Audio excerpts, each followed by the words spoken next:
ሰላም ጤና ይስጥልን የተከበራችሁ አድማጮቻችን፣ ዛሬም እንደወትሮ አዳዲስና ትኩስ መረጃዎችን ወደ እናንተ ይዘን ቀርበናል። እስከ ፕሮግራማችን ፍጻሜ ድረስ አብራችሁን ቆዩ። በዩናይትድ ኪንግደም የጥገኝነት ጥያቄያቸው ተቀባይነት ያገኘ ስደተኞች በሀገሪቱ በቋሚነት እንዳይቆዩ እንደሚደረግ ተገለጸ። ይህ ጉልህ የፖሊሲ ለውጥ የፊታችን ሰኞ በሀገር ውስጥ ሚኒስትሯም ሻባና መሐመድ በኩል በምክር ቤት ይፋ ይደረጋል። በፖሊሲው መሰረት ጥገኝነት ያገኙ ስደተኞች በዩኬ ለተወሰነ ጊዜ ብቻ የሚቆዩ ይሆናል። ዩኬ ጥገኝነት ጠያቂዎችን በዘላቂነት የምታኖርበት አሰራር ሊለወጥ እንደሆነም የተገለጸ ሲሆን የፖሊሲ ለውጥ የተደረገ በጀልባ የሚገቡ ስደተኞችን ቁጥር ለመቀነስም ነው ተብሏል። የጥገኝነት ጥያቄያቸው ተቀባይነት ያገኘ ሰዎች አገራቸው መመለስ አስጊ አይደለም ተብሎ በሚታመንበት ወቅት ላይ ወደ አገራቸው እንደሚመለሱ ይደረጋል። አሁን ላይ ዩኬ ለጥገኝነት ጥያቄዎች የ5 ዓመት ቆይታ ጊዜ ትፈቅዳለች። ከዚያም ስደተኞች በዩኬ በዘላቂነት ለመቀጠል ማመልከት ይችላሉ።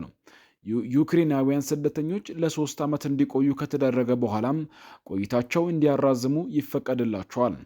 የመንግስት ውስጥ አዋቂዎች የፖሊስ ለውጡን ትልቅ ሲሉ ገልጸውታል። ፖሊሲው የተወሰደው ከዴንማርክ ነው። የዩኬ ሌበር ፓርቲ ጠንካራ እርምጃ ካልወሰደም የጨለማ ኃይሎች ይወርሱናል ሲሉ አስጠንቅቀዋል።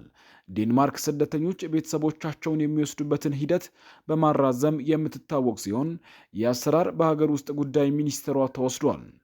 ዩኬ ለስደተኞች ያላት መልካም አቀባበል በጀልባ ወደ ሀገሪቱ የሚገቡ ጥገኝነት ጠያቂዎች ቁጥር እንዲጨምር ማድረጉንም ገልጸዋል። ከአደጋ ለሚሸሹ ሰዎች ከለላ መስጠታችን እንቀጥላለን፣ ግን ስርዓት ማስጠበቅ አለብን ሲሉም በማህበራዊ ሚዲያ ገጻቸው ጽፈዋል። የዴንማርክ አሰራር የሚተቹ ጥቂት አይደሉም። 200 ስደተኞችን ወደ ሶሪያ ለመመለስ ማቀዷ አወዛጋቢ እንደነበረም ይታወሳል። የሌበር ፓርቲ ተወካይ ኬሌቭ ሊውዝ አገሪቷ ወደ ታከረ ቀኝ ዘመምነት እየወሰዷት ነው ብለዋል። ሌላኛው የፓርቲ ተወካይ የናዳይ ወተውም በፖለቲካው በሞራልም ተቀባይነት የሌለው ነው ሲሉ አስተያየታቸውን ሰጥቷል። ቀኝ ዘማሙ የዩኬ ፓርቲ ሪፎርም ዩኬ ለጥገኝነት ጠያቂዎች ቋሚ የመኖሪያ ፈቃድ ከመስጠት ይልቅ የመጡበትን መንገድ ተከትሎም ወደ የሀገራቸው መመለስን ይመርጣል። ወግ አጥባቂው ኮንስቲቲቭ ፓርቲ በበኩሉም ጥገኝነት ጠያቂዎች ወደ ሩዋንዳ የመላክ ሀሳብ የሚደገፍ ሲሆን ሌበር ፓርቲ ግን ሀሳቡን ውድቅ አድርጓል። የሀገር ውስጥ ሚኒስትሯም ሻባና መሐመድ ሰኞ ዕለት በህዝብ ተወካዮች ፊት ቀርበው የአዲሱን ፖሊሲ ሲያቀርቡ የሀገሪቱ ድንበር ከቁጥጥር ውጭ ሆኗል ብለው እንደሚከራከሩም ይጠበቃል። የደቡብ አፍሪካ ፕሬዝዳንት ሲሪል ራማፎዛን በ153 ፍልስጤማውያንን ጭኖ ከጋዛ ወደ ሀገሪቱ የገባውን የክራይ አውሮፕላን ምስጢራዊ አመጣጥ በተመለከተ ምርመራ እንደሚካሄድ ተናገሩ። ፍልስጤማውያኑን የጫነው የአውሮፕላን ኦአር ታቦም ዓለም አቀፍ አውሮፕላን ማረፊያ ሲደርስ እንዳይገባ ተከልክሎ የነበረ ሲሆን ተሳፋሪዎቹም ለ10 ሰዓት ያህል መውረድ ሳይችሉ ቆይተዋል።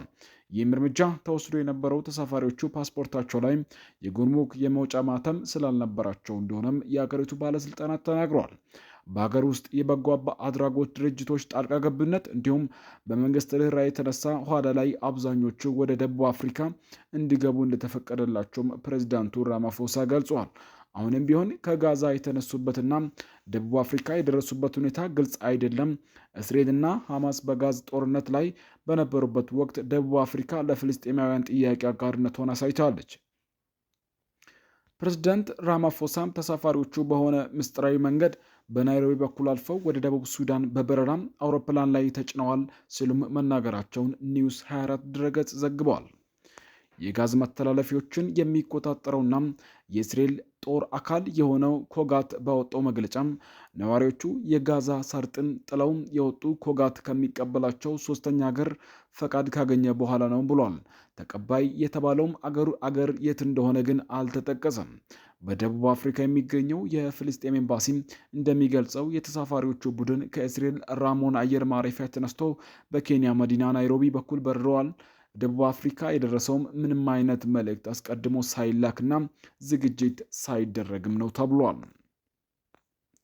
ራማፎሳ በጆሃንስበርግ በተካሄደው አንድ ኩነት ላይ ልንመልሳቸው አንችልም ሲሉ መናገራቸውን ኒውስ 24 ዘግቧል። ምንም እንኳ አስፈላጊ ሰነድ እና ወረቀት ባይኖራቸውም እነዚህ ሰዎች በጦርነት ከታመሰች ሀገር የመጡ ናቸውም ብለዋል።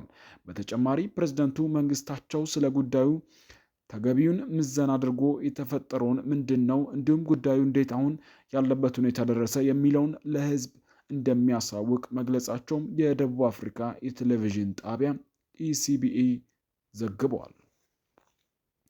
የሀገር ውስጥ ጉዳዮች ሚኒስትር ሊዮን ሻርባየር በበኩላቸው ሁሉም ተጓዦች ትክክለኛ ፓስፖርት አላቸው፣ አሁን ላይ አንዳቸውም የጥገኝነት ጥያቄ አላቀረቡም ብሏል። ጊፍት ኦፍ ዘ ጊቨርስ የተሰኘው የደቡብ አፍሪካ የበጎ አድራጎት ድርጅት ደግሞ ለፍልስጤማውያኑ መጠለያና ምግብ እንደሚያቀርብ አስታውቋል።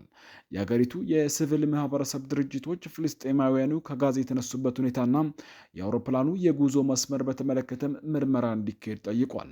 ከተጓዦቹ አንዱ የሆነው ፍልስጤማዊ ኢኤንሲኢ ቲቪ ከተሰኘ የሀገር ውስጥ መገናኛ ብዙሃን ጋር ባደረጉ ቆይታ ሰላም፣ ህግና ፍትህ አለበት ሲል ወደ ገለጻት ደቡብ አፍሪካ በመምጣት እረፍት እንደተሰማውም ተናግሯል። ከባለቤቱና 2 ልጆቹ ጋር የተጓዘ የአንድ ሰው ደግሞ የመጣ ነው በየዕለቱ ሞት ከምንጋፈጥበት ጋዛ ነው። ከ2 ዓመቱ ጦርነት ተርፈናል። እዚህ በመሆናችን እድለኛ ነንም ብሎ